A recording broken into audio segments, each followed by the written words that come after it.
Welcome to all.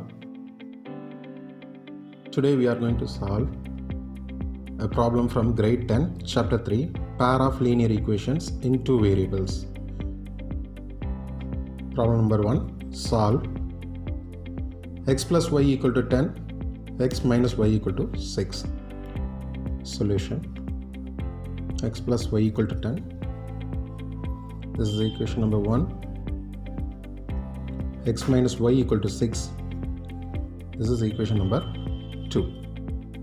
Here we are going to use elimination method. So I am going to try to remove y term. For that I had to add equation number 1 with equation number 2. X plus x, it is 2x. Y plus minus y, it is 0. 10 plus 6 equal to 16. That is 2x equal to 16, x equal to 8. Keep it as equation number 3. Substitute equation 3, that is x equal to 8, in any one of the previous equations.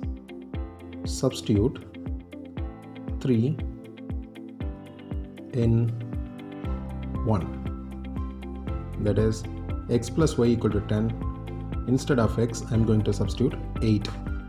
8 plus y equal to 10. Y equal to 10 minus 8. Y equal to